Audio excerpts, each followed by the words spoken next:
자, 이번 시간에는 별의 에너지원에 대해서 한번 공부를 해보도록 하겠습니다.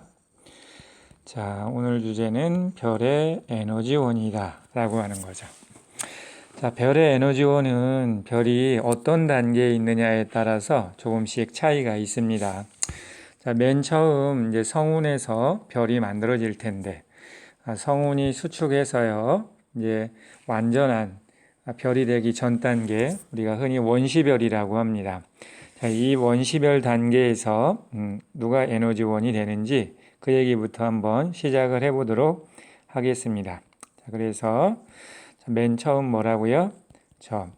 원시별의 에너지원이에요. 원시별의 에너지원. 자, 원시별은 어떻게 에너지를 공급받는 거냐면요. 성운이 있죠? 이 커다란 성운이 중력 수축을 하는 거예요. 자, 중력 수축을 하면 어떻게 되는 거예요?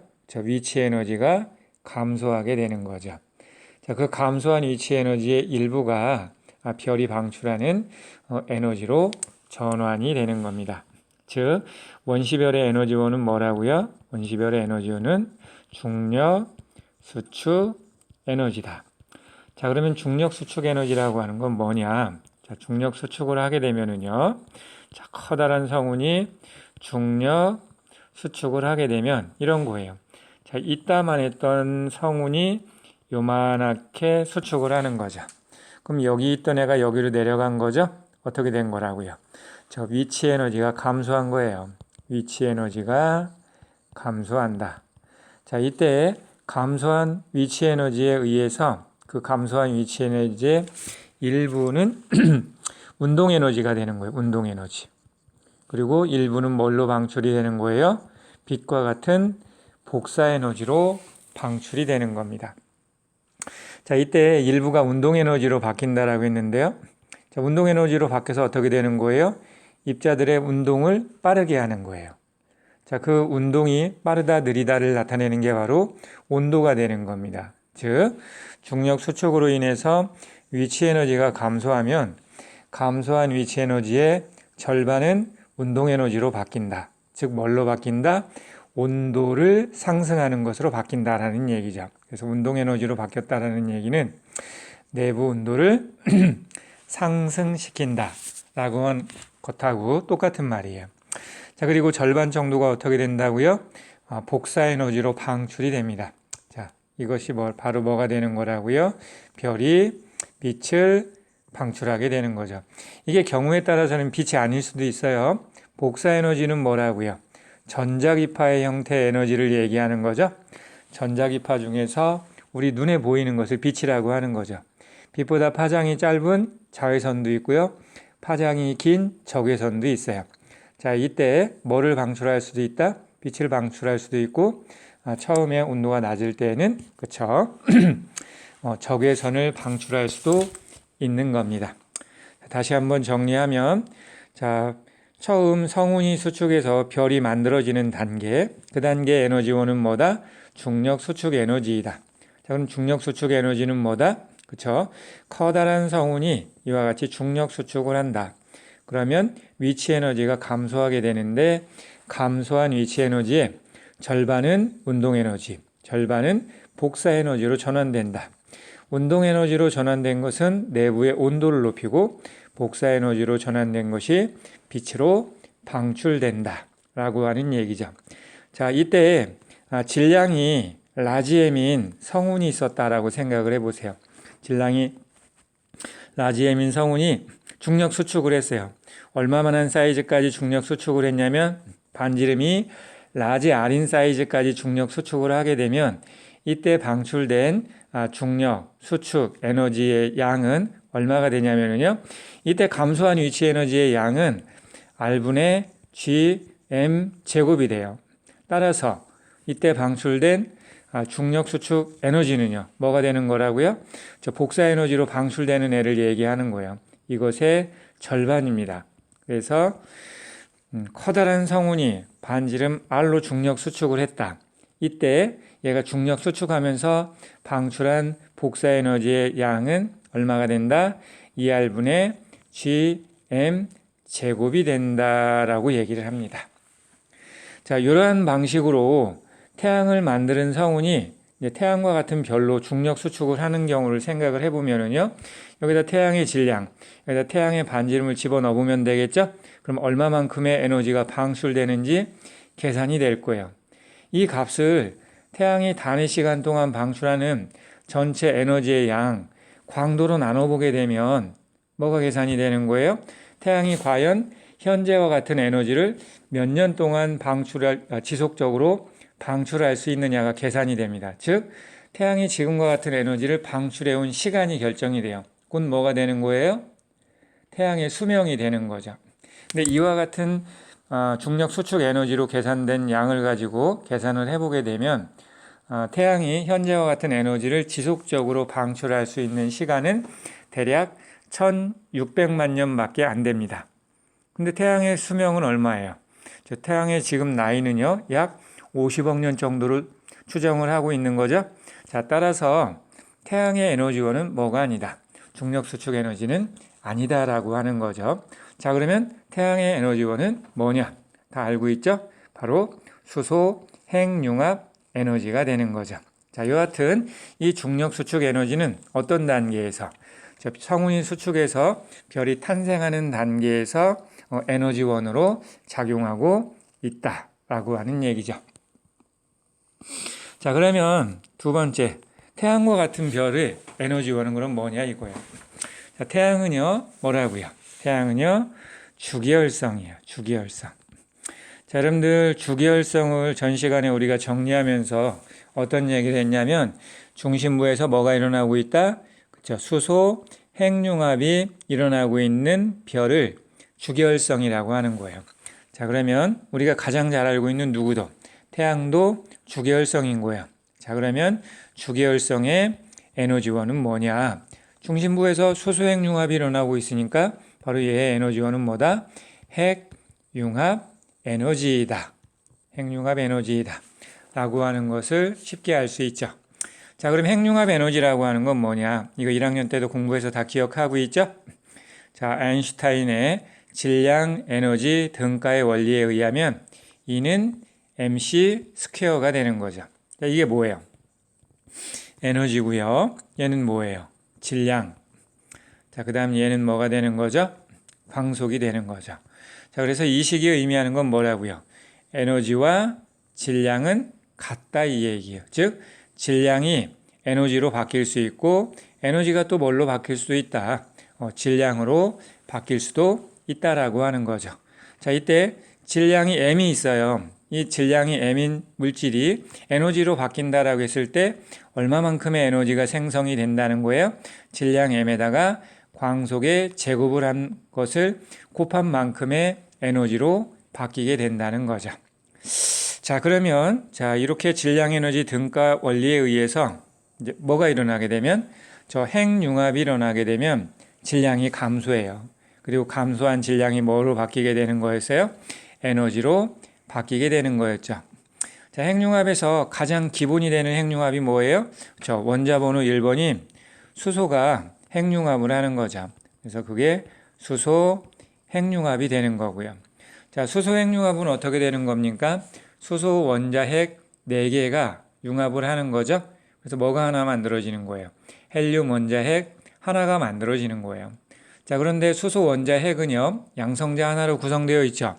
이 양성자와 양성자가 서로 충돌을 해서 하나로 묶여져야 되는 거예요. 근데 얘네들은 어때요? 전기적으로 서로 청력이 작용하고 있죠? 이 청력을 극복하고 가까이 접근해서 어떤 힘이 작용하는, 얘네들을 서로 잡아당겨주는 강력이 작용하는 공간까지 접근을 해야 돼요. 자, 강력이 작용하는 공간은요, 10-15승 메타 이내예요. 요 공간 밖으로 나가면, 요 거리 밖으로 나가면 전자기력, 이 전기적인 반발력이 훨씬 커요. 하지만 이 안으로 들어가는 순간 강력이 강하게 작용하는 거죠. 무엇보다 더 크게, 그렇죠. 전기적인 반발력보다 더 크게 강력이 작용하면서 얘네를 하나로 묶어주게 되는 겁니다. 여하튼 플러스 청력이 작용하는 같은 전하의 입자가 강력이 작용할 수 있는 공간까지 접근하기 위해서는 어때야 된다? 엄청나게 빠른 속도로 접근을 해야 된다는 거죠. 자, 그러면 얘네들이 움직이는 속도는 뭐에 의해서 결정이 되는 거예요? 그렇죠. 온도에 의해서 결정이 되는 겁니다. 자, 따라서 핵융합이 일어나려면 얘네들이 빨리 움직여야 된다. 온도가 어때야 된다? 높아야 된다. 자, 이때 수소 핵융합이 일어나기 위해서는 최소한 온도가 얼마 이상이 돼야 되냐면요. 10의 7승 K 이상이 돼야 돼요. 자, 10의 7승이면 얼마냐면요. 1000만 K요. 1000만 K 이상이 될 때 수소 핵융합이 가능하다라고 하는 얘기죠. 이건 모든 핵융합이 10의 7승 K면 가능한 게 아니에요. 무슨 핵융합? 수소 핵융합일 때 이러하다라는 얘기입니다. 자, 됐고요. 자, 그래서 이 수소 핵융합은 결과적으로 어떻게 되는 거다? 저 4개의 수소 원자핵이 결합을 해서 원래는 이거 플러스 이렇게 돼야 되는 거죠. 전자는 떨어져 나간 상태의 핵융합이니까. 근데 통상 이거 얘기 안 합니다. 그냥 해도 되고 안 해도 돼요. 아무튼요. 수소 원자핵 4개가 결합을 해서 뭐가 만들어지는 거예요? 저 헬륨 원자핵 하나가 만들어지는 겁니다. 자, 그런데 이때 반응에 참여한 수소 원자핵 하나의 질량을 1이라고 해볼게요. 그럼 총 반응물의 질량은 얼마예요? 4가 되는 거예요. 근데 그렇게 해서 핵융합으로 만들어진 헬륨 원자핵의 질량은 얼마냐면요. 4보다 작아져요. 이때 줄어든 질량이 뭘로 바뀌는 거예요? 이는 mc 스퀘어에 의해서 뭘로 방출된다? 에너지로 방출되게 된다는 거죠. 이게 수소 핵융합에 의해서 에너지가 만들어지는 원리입니다. 자, 그러면 실제로 수소 핵융합이 어떻게 일어나는지 그 얘기를 한번 해볼게요. 자, 수소 핵융합은요, 우리가 크게 2가지로 나누어서 생각할 수가 있어요. 어떻게 나누어서 생각할 수 있냐면요, PP 반응하고요, CNO 순환 반응으로 나눠서 생각을 할 수 있어요. PP하고 CNO 순환 반응으로 나눠서 생각할 수 있다. 자, PP 반응은요, 우리가 흔히 이렇게 써요. 6개의 수소 원자핵이 반응에 참여해서요, 헬륨 원자핵 하나가 만들어지고요. 그러면 몇 개가 남아야 돼요? 수소 원자핵 2개가 다시 남고요. 여기서 뭐가 방출된다? 에너지가 방출이 되는 겁니다. 자, 반면에 CNO 순환 반응은 어떻게 되는 거냐면요. 4개 수소 원자핵하고요. 뭐가 반응에 참여해요? 탄소가 반응에 참여해요. 그래서 뭐가 만들어지고요? 헬륨 원자핵이 만들어지고요. 다시 탄소가 그대로 나오는 거죠. 그리고 또 마찬가지로 이 과정에서 질량이 감소하면서 에너지가 방출이 되는 겁니다. 이해됐죠? 자, 그럼 보세요. 이 PP 반응하고 CNO 순환 반응을 비교하는 것이 종종 문제에 나와요. 자, 지금 공간이 부족하니까 다시 여기다 써볼게요. 자, PP하고 CNO 순환이 무슨 차이가 있느냐? 자, PP 반응은요, 온도가 낮을 때 주가 되는 반응이에요. 똑같이 핵융합이야, 수소 핵융합이야. 근데 PP 반응은요, 온도가 1800만 K 이하일 때 더 우세하게 일어나는 수소 핵융합이에요. 자, 반면에 온도가 1800만 K보다 높죠? 높으면요, 누가 더 우세합니까? CNO 순환 반응이 더 우세하게 나타난다는 거죠. 자, 근데 이 중심부의 온도가 1800만보다 높을 거냐 낮을 거냐는 또 뭐하고 관계가 있어요? 질량하고 관계가 있어요. 질량이 클수록 온도가 높거든요. 그래서 대략 얼마?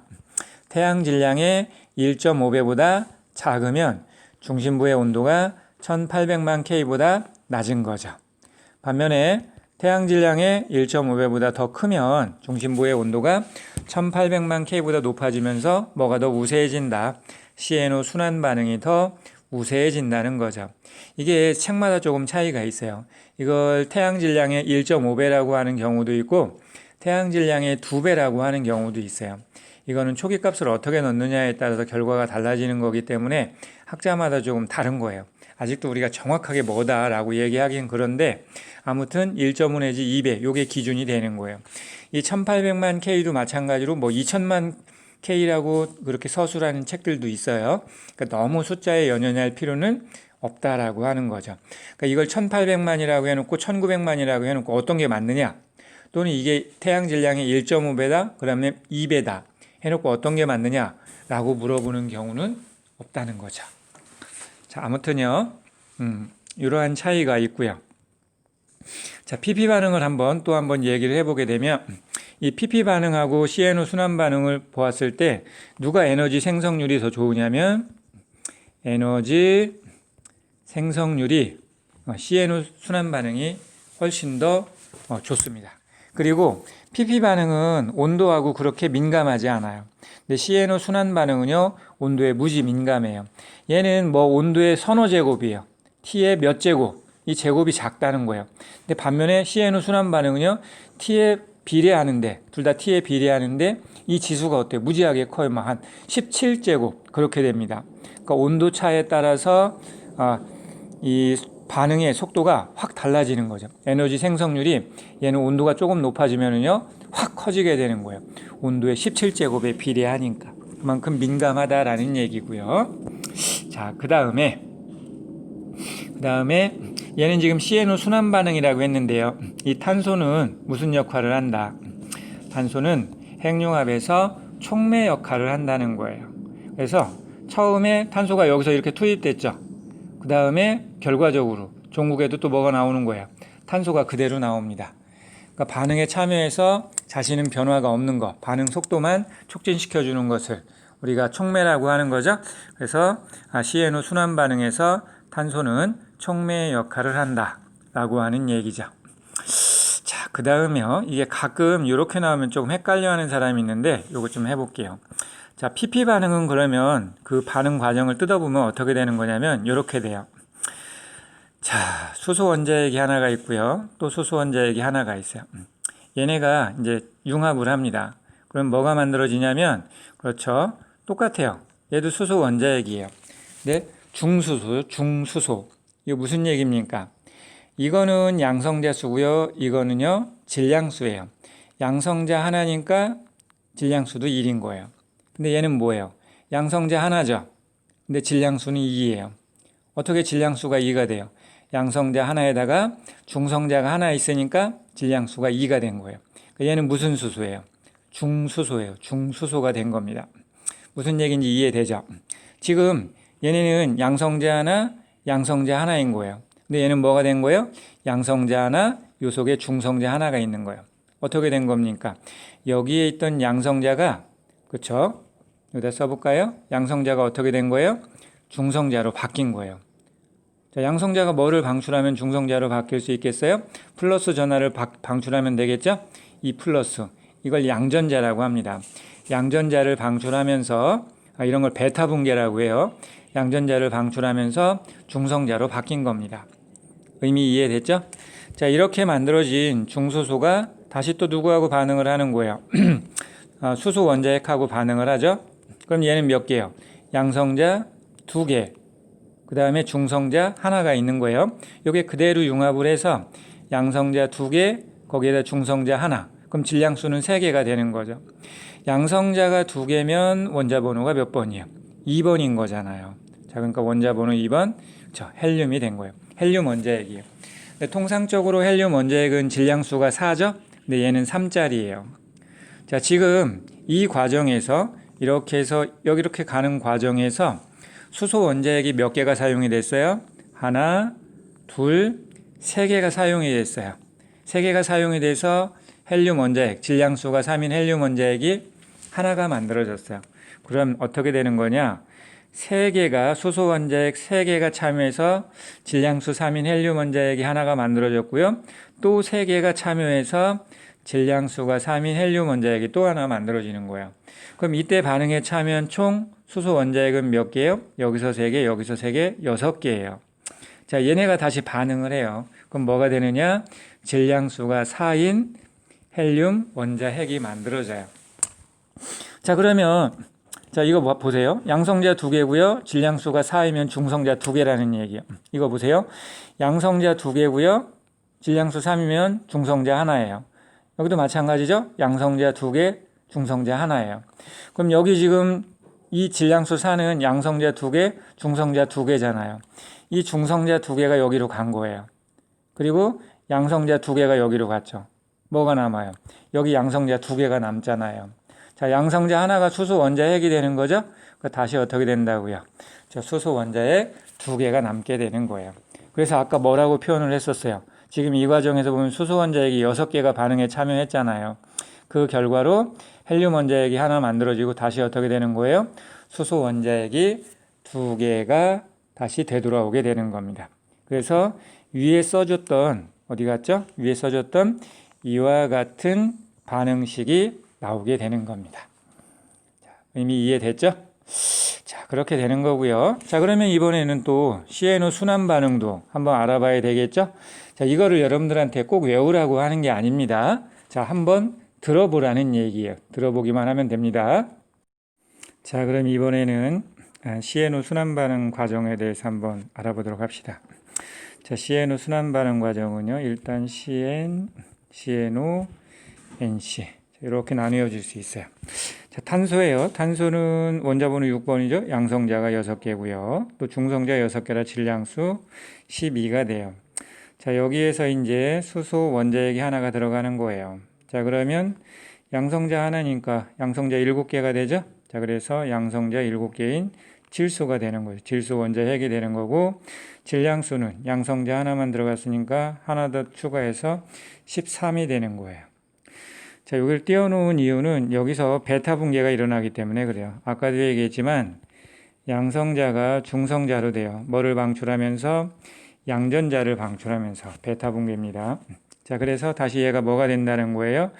양성자가 중성자로 됐으니까 양성자 개수가 하나 줄었죠? 6개가 되니까 탄소가 된 거죠. 그리고 양성자나 중성자나 질량수는 똑같잖아요. 그러니까 13은 똑같습니다. 자, 여기에서 다시 수소 원자핵이 또 하나가 들어가는 거예요. 그러면 양성자 수 7. 자, 질량수 얼마가 되는 거예요? 그쵸? 질량수가, 그쵸? 14가 되는 거죠. 자, 다시 여기에서 수소 원자핵 또 하나가 들어가요. 자, 그러면 원자번호는 이제 몇 번이 되는 거예요? 양성자 수가 8개니까 산소가 되는 거죠. 그리고 질량수 15가 되는 겁니다. 자, 그 다음 다시 여기에서 베타 붕괴가 일어나요. 이 붕괴가 또 일어나는 겁니다. 자, 그러면 지금 여기서 양성자 수가 8개에서 다시 7개가 되니까 질소가 된 거죠. 자, 질량수는 똑같이 15가 되는 겁니다. 자, 여기에서 또 양성자 하나가 들어가는 거예요. 수소 원자핵이 또 반응에 참여하는 거죠. 그럼 원래 몇 개가 되는 거예요? 양성자 수가 8개가 돼야 되는 거죠. 질량수는 얼마가 되는 거예요? 16이 되는 거잖아요. 그런데 탄소예요, 탄소. 그러면 양성자 수 6개, 질량수 12개인 거예요. 그럼 몇 개가 남는 거예요? 이거 비교해 보면. 그렇죠. 양성자 2개가 남고요. 질량수로 보면 4개가 남는 거죠. 이게 바로 뭐가 되는 거예요? 헬륨 원자핵이 되는 거죠. 무슨 얘기인지 알겠어요? 최종 단계에서 탄소 원자핵하고 헬륨 원자핵 이렇게 남게 되는 겁니다. 이렇게.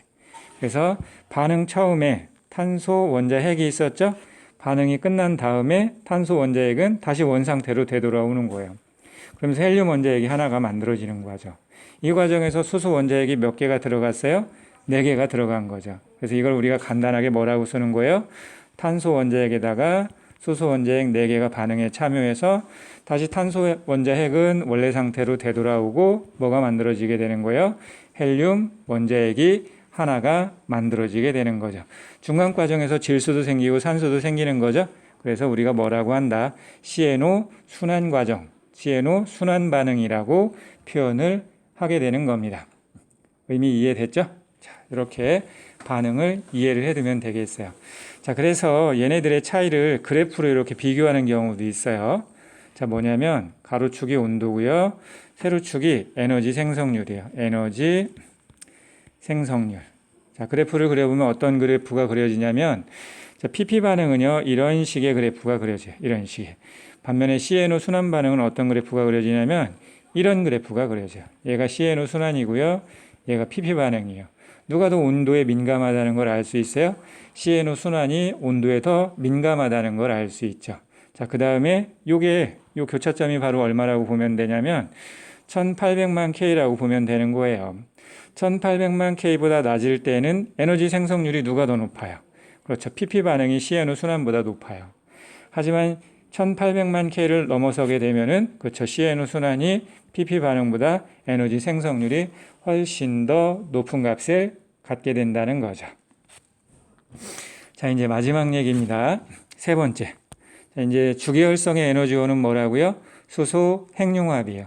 그럼 주계열성 이후의 에너지원은 뭐냐 이거죠. 주계열성 이후의 에너지원. 주계열성 이후에도 핵융합이 일어납니다. 그리고 뭐 최종 단계에서는 다시 중력 수축도 일어나는데, 아무튼 주계열성 이후의 핵융합 에너지는 어떻게 만들어지는 것이냐. 첫 번째, 지금 수소 핵융합을 통해서 뭐가 만들어졌어요? 그렇죠. 헬륨 원자 핵이 만들어졌죠. 그럼 얘도 마찬가지로 또 헬륨 원자 핵도 핵융합을 할 수 있어요. 그래서 그걸 우리가 헬륨 핵융합이라고 하죠. 헬륨 핵융합. 자, 헬륨 핵융합은요, 우리가 흔히 3알파 과정이라고 합니다. 3알파 과정이요. 뭐냐면, 세 개의 헬륨 원자핵이 반응을 해서 뭐가 하나 만들어지는 거냐면요, 탄소 원자핵이 하나가 만들어지는 거예요. 이때도 당연히 질량의 감소가 있고요. 감소한 질량이 에너지로 방출이 되는 겁니다. 자, 이때 이 헬륨 원자핵이 헬륨 핵융합이 일어나려면 아까 수소 핵융합이 일어날 때보다 온도가 어때야 되겠어요? 더 높아야 되겠죠? 왜냐하면 수소 원자핵은 플러스 간의 청력을 극복하고 강력이 작용하는 공간으로 들어가면 되는 거였잖아요. 근데 얘는 어때요? 지금 헬륨 원자핵은 양성자를 2개씩이나 갖고 있는 입자들이잖아요. 그러니까 얘네들이 전기적인 반발력이 더 크니까 그것을 극복하고 강력이 작용하는 공간까지 접근하기 위해서는 더 빠른 속도로 움직여야 돼요. 온도가 어때야 된다고요? 더 높아야 된다는 거죠. 그래서 헬륨 핵융합은요, 대략 1억 이상이 될 때 가능하다라고 얘기를 합니다. 자, 그 다음에 또 뭐냐면은요, 탄소 핵융합이죠. 탄소 핵융합.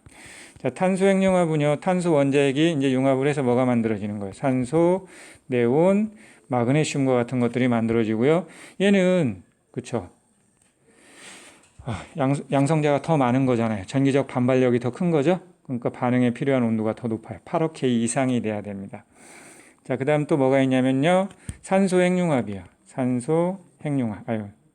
이렇게 썼네요. 그냥 우리말로 쓸걸. 산소 핵융합.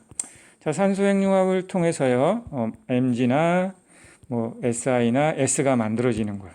얘는 원자 번호가 더 크니까 더 높은 온도에서 핵융합이 가능하겠죠? 20억 K. 자, 그 다음에 이제 마지막으로 뭐가 있냐면요, 규소 핵융합이 있어요. 규소 핵융합.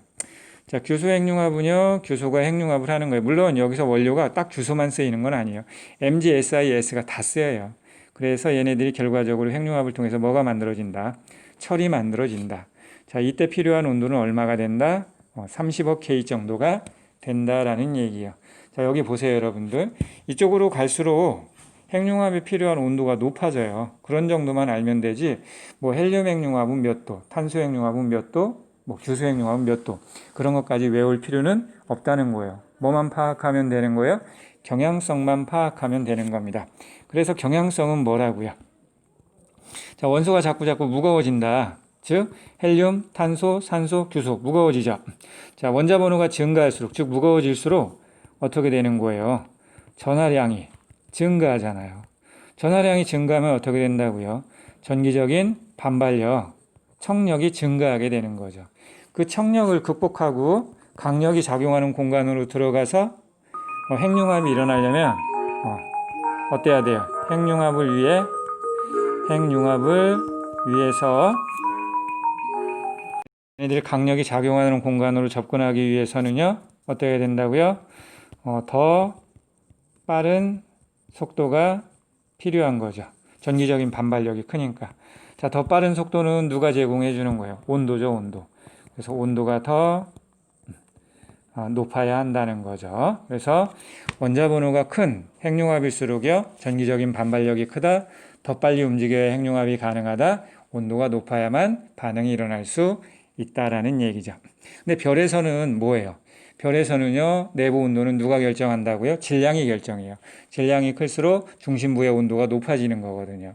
그래서 질량이 작으면 중심부에서 온도가 1000만 K까지 올라갈 수 없는 경우도 있어요.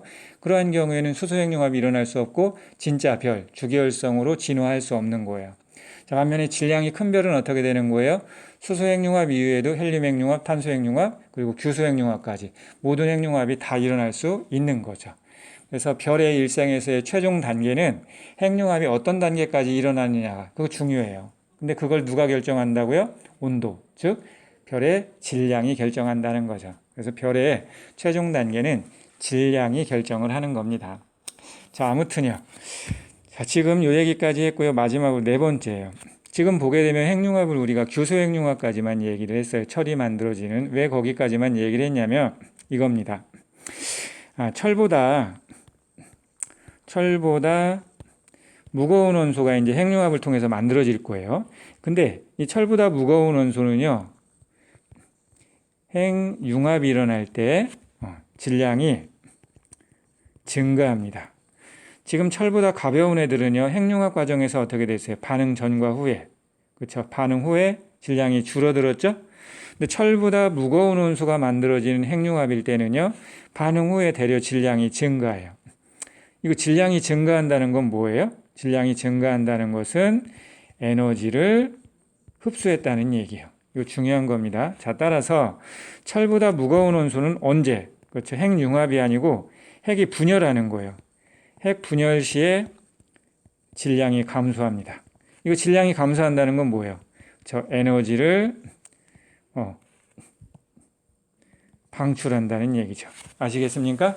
즉 핵융합을 통해서 에너지를 얻을 수 있으려면 질량이 줄어들어야 돼요. 줄어든 질량이 에너지로 바뀌는 거잖아요.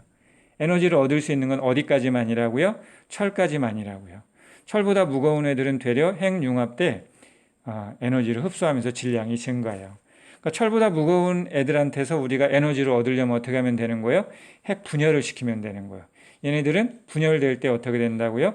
질량이 줄어들고 에너지를 방출하게 되는 겁니다. 자, 우리가 지금 현재 발전에서 원자력 발전 많이 사용하죠.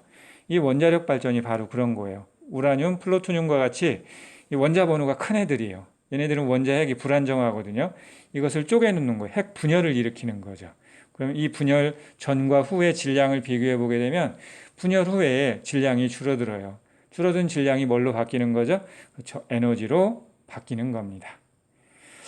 자, 이런 차이가 있다는 것도 함께 알아두면 좋을 것 같습니다. 아무튼 별이 만들어지고요. 진화하는 과정에서 에너지원이 조금씩 달라지는데 그 각각의 단계에서 에너지원들을 다 알아봤습니다.